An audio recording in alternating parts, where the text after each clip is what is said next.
Welcome back to Breakfast with Bacon. I'm Doug Bacon, Manager and Director of Throwing Words. And I'm excited to introduce a couple of new faces this morning. One is TyAnn Osborn, who's joining us as a co-host. And in just a minute, she's going to introduce the next guest that we have, who is one of my all-time favorite people and really excited about what we're going to be able to talk about today. So Ty, why don't you, without further ado, tell us who we've got today. Well, thanks, Doug. I am super excited today because we have a strengths celebrity with us today. We have Dean Jones, everybody. So, Dean, welcome so much to the podcast, Breakfast with Bacon. We're so excited that you are here. Oh, happy to be here. So, Dean, tell us a little bit, because while Doug and I know you as, the strengths celebrity, tell us about your role at Gallup and just run us through your top 5 strengths really fast.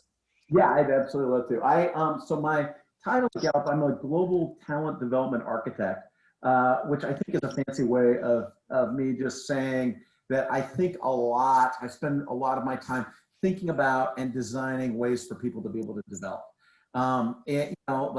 I really am, I'm really a learning expert at Gallup. I've been at Gallup for about 15 years, and it's really just a privilege for me to work with all of Gallup's research and thinking and assessments around strengths, engagement, performance, to really support people both at Gallup in the way they learn and develop, and also in our clients. And so my top 5 strengths, I was laughing last night because I had dinner with a friend of mine who's a certified strengths coach. And it kind of turned into a strengths coaching session. But my number 1 is activator. This is where I pause. Everybody goes, "Oh, whoa!" But I leave it with activator, which is a lot of energy. My second is focused. My third is woo. My fourth strength is strategic, and my 5th is relator, and my 6th, I always say, is communication. And people always assume that communication might be one of my top strengths, and it's my number 6. So. I love that. You have a couple of those interesting pairs. You have that activator, which to me is like the border collie of strengths. It's like the let's get going. But you also have that focus. So that's an interesting combination. And then you have that woo relator combination, which is not always found. So I think that's awesome. Yeah. Great combination for us. The activator is like all the engine, and then the focus is kind of like the lens. So it's a lot of energy focused in a very intense way. So sometimes that's really good, and sometimes it scares people. Well, we're excited. Obviously, it's working for you and working for us today. So, hey, we just want to jump in. And one of the things that we've been chatting about and wanted you to share with our listeners, all 2 of them, is so looking at where we are in the pandemic, and we're about 6 months in, and previous conversations, we were all thinking, okay, what do we do just to kind of get through this time and get on to, just kind of survival techniques so that we can, get through this. But actually now we're 6 months in, and this thing looks like it's going to be the house guest that never leaves. So, what are you guys finding at Gallup, and what kind of advice would you have for our leaders at this point in the pandemic? Yeah, Ty, I think that's really a good point. I think that as we think about it, I think when this started in March, I think one is it kind of took people by surprise, right? And I think it's such an uncertain, unprecedented time. And you look at the time that we're in, and I mean, when you take the long view on it, this is a time probably that in human history, they will be studying and researching and thinking about for decades and generations to come. I mean, people look back at the time when the whole world basically stopped. And so we really are living through like a significant moment in human history. And I think when it all started, I think people thought, gosh, we'll be able to address this and be able to move on. And weirdly, I think people sort of, at first it was like, hey, is this going to be a few week thing or a few month thing? And then I think people started looking toward the end of the summer and thinking, gosh, by the end of the summer, we'll have this thing licked and we'll go back to the way life was. And I really do think, and I know that we were talking before the broadcast today, Doug, and you said the same thing, that I think as leaders are looking at where we are and what's happening, and you listen to what both the scientists and our leaders are saying, it's going to be a while before realistically that things are going to be quote unquote back to normal. You know, as you look at it, there's certainly controversy right now in the news about when a vaccine is going to be available. Even when the vaccine is available, there will be the mass production of it and the mass distribution of it globally. There will also be, and we see this in our Gallup research, and we see this in other research, that the uptake on it, there's still a lot of questions. And in fact, the uptake on who will actually take the vaccine is a highly polarized issue. So just like masks have been. And so I think it's going to be a while, I think, as when we talk about sort of quote unquote returning to normal, the time horizon on that has been significantly extended. So we're looking more at like, not I think when this started, we thought, hey, by Christmas, we'll all be fine. I think we're looking at 2022 before realistically we start to say, hey, look, that we've got this thing in a way that's manageable. So I think as leaders start to think about that, as leaders start to look ahead, they're starting to say, okay, gosh, how do we make this work? And I think right now, that's why you see the wave of layoffs that you see, is people are starting to right-size their organizations and be able to adjust their businesses in ways that to be able to go the long haul to be able to navigate this thing. And you see on the one hand, businesses that are thriving during this time, Amazon's hiring like crazy right now. At the same time, the airlines are announcing big layoffs. And so we're seeing a big adjustment in our economy. And so as leaders look at this and look at how do we navigate this, they're having to make some hard decisions about going forward here. Mm-hmm. I think that's interesting. So what I'm hearing you say, Dean, is as a leader, you really have to wrap your mind around the timeline, first of all. So kind of hanging on to this idea that things are going to, quote, go back to normal in the next couple of months. It's just not the case. And so you got to let that go, and you got to, get yourself a new set of horizons, first of all. So yeah, one thing I want to tee up for you and Doug to talk about is talk to us about the importance of relationships and your responsibility as a leader with relationships during this time, especially when you might not be able to see your folks in person, and you might not be able to see them in person for quite some time. So how do you handle this as a leader? Yeah. Doug, you want to start? Yeah, I know we talked about this before, that really starting to see it with a number of clients that are kind of just with the horizon on this being remote going a lot longer, and of course with me being the guy that's wired for relationships, right? 6 of my top 7 strengths for relationship building. And just it's changing that mindset of a lot of leaders who are like, well, I checked that box in April. I asked how everybody was doing. We took 10 minutes at the beginning of every meeting, and it was 5, then it was 2, and now we're back at work. So what more do we need to do, to realize that it's something that has to be nurtured. It has to be maintained. It's not a one and done. And so what does that look like to really equip our leaders to do that when you've got a lot of folks who, they don't rise through the ranks because of their relationships. I mean, they rise through the ranks because of what they do and what they think about. And so how do you instill in them, equip them? It reminds me, Dean, of something that you've talked a lot about in the past, which is really the importance of self-awareness, and that when you know yourself well and you know where your strengths are, and you realize that everything you did yesterday was because of your strengths, it allows you to see around your strengths and really be able to tap into other areas. You want to say a little bit about that? Yeah, I think to your point, Doug, I think communication during this time is just critical.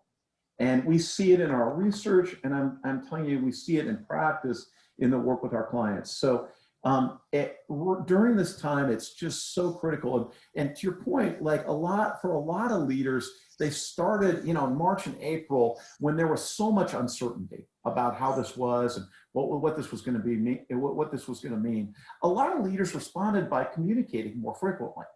And you could see they were communicating a ton. Even inside our organization, we saw that, right?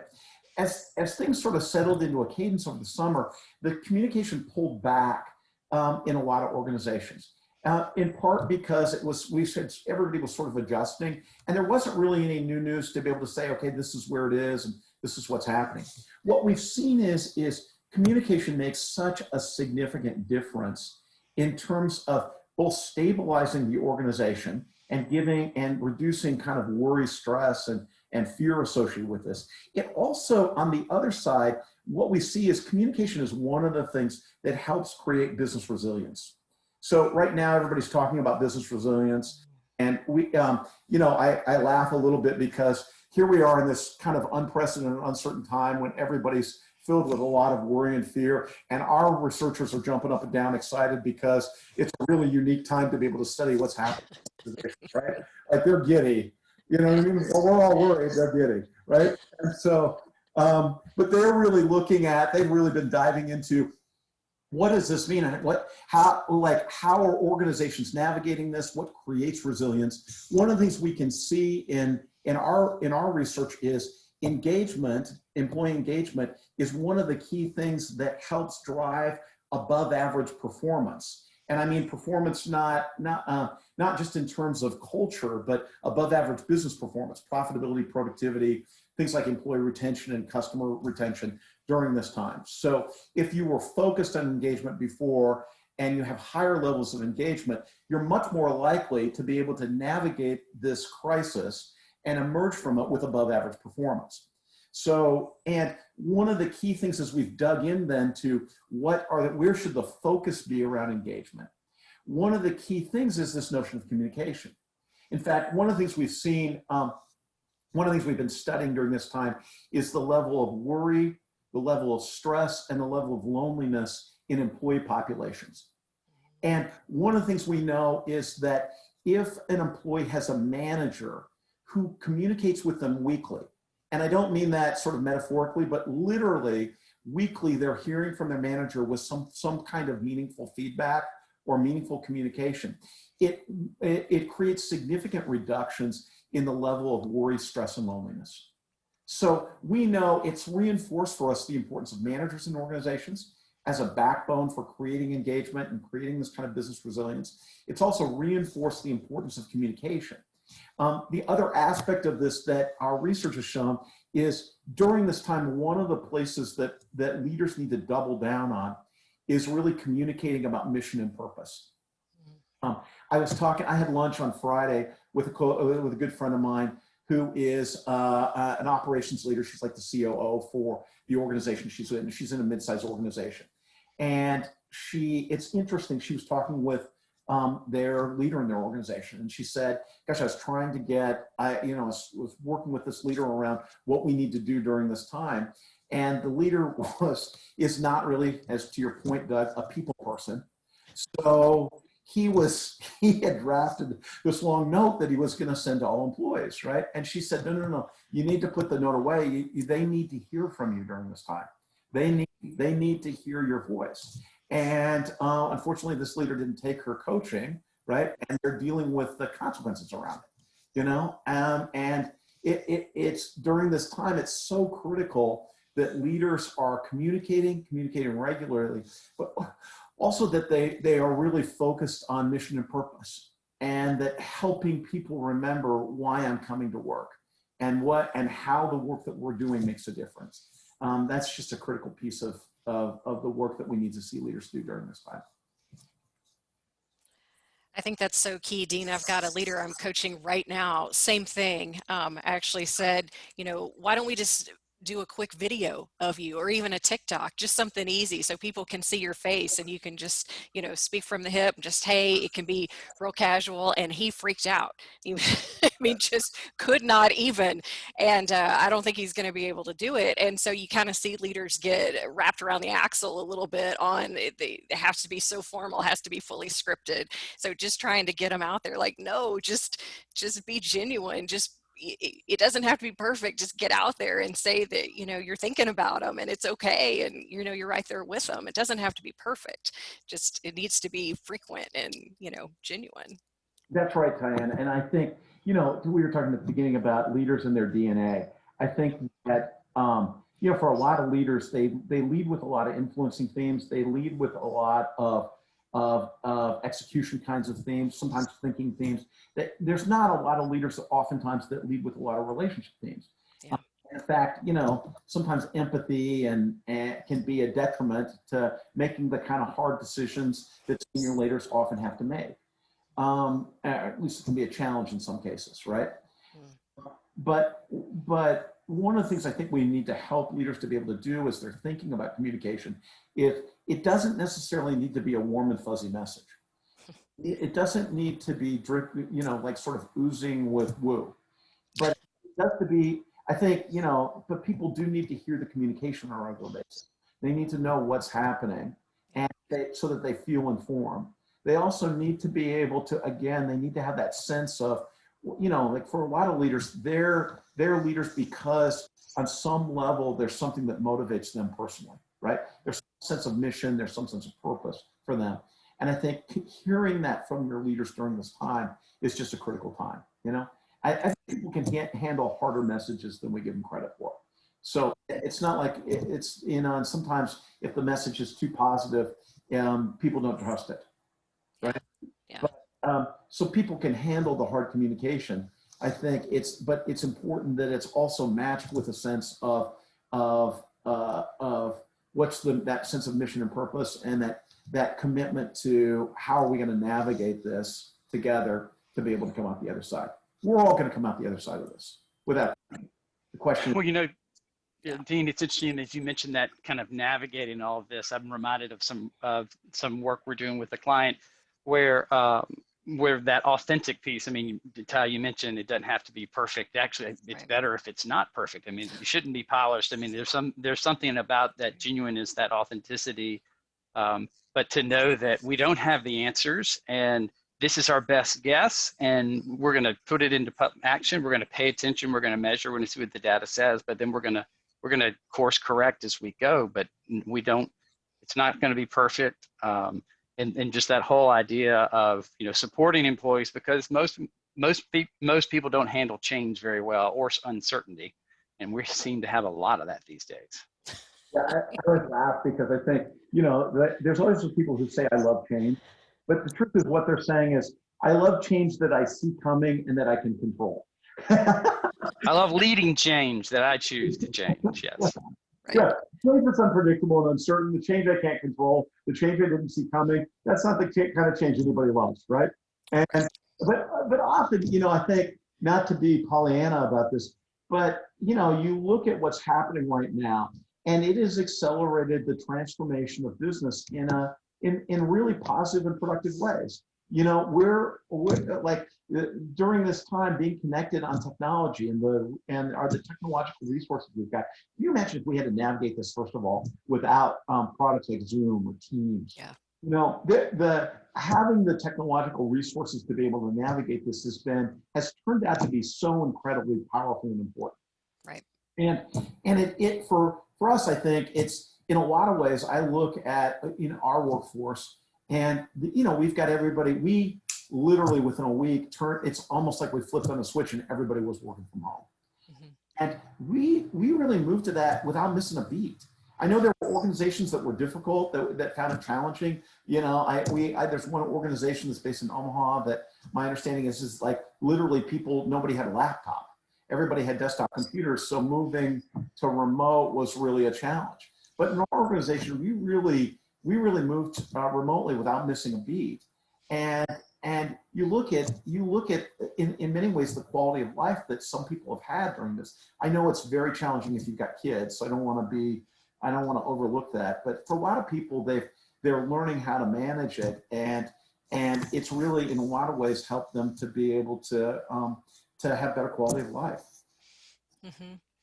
One of my favorite leadership gurus that I follow is Michael Hyatt, and he's got a great podcast, a lot of great books. And one of his big questions is, what does this change make possible? And anytime something bad happens, that's a question he likes to ask. And so I think that's a great thing for us to help leaders right now is, what, this thing, it is what it is, but what does this make possible for us? And there are some great opportunities that are happening. And if you're Amazon or Zoom or Peloton, you are crushing it right now. That's right. That's right. So there are some upsides. That's right. Dean, so it's great to have you with us today, and I want to thank you for that, and Ty, for you as well joining us. And how about any final thoughts, Dean? One or two points that would be really good to reinforce as we kind of wrap up this episode. Yeah, I would tell you, I think both leaders and managers, as we go through times of uncertainty, I think that some of the key things that leaders and managers need to be doing with people in their organizations is one is clarifying expectations. Super critical in times of uncertainty, even when it feels like we've been doing this together for a long time, people need to hear expectations clarified. And because sometimes the expectations have changed, even when they haven't, people need to hear again, yeah, I'm still expecting that, you know, in your role or in your contribution to our organization. They also need to hear, people are looking for still, do they have the opportunity to do what they do best in their role? Do people, how am I contributing? How am I using my talents to be able to contribute to our organization and the work that we do together? And reinforcing that during this time is just critically important for people. So they need to hear, and they need to hear it from leaders and managers on a regular basis. And reinforcing those basics, I think, makes such a huge difference in terms of grounding people to be able to effectively navigate this time. Awesome. Thank you. Ty, any final thoughts? Yeah, just what I'm hearing are leaders just need to wrap their arms around this horizon that, you know, even if we wish it went away tomorrow, it's just not going to. So kind of get your arms around that it's hard to communicate too much. And so you got to keep communicating, and that relationships matter. You can't just say, I love you back last year. You got to keep doing it all the time. So horizon, communication, and relationships. Awesome. Thanks everybody for joining us, and look forward to seeing you next time.